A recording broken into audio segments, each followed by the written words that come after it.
Hey, it's Franken Mint. What a day. Yo, check this out.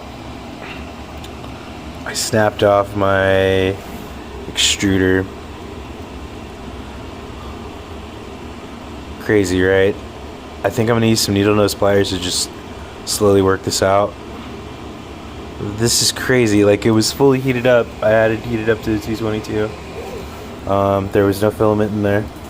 I was just trying to switch it out. It was tougher than normal, and I snapped it.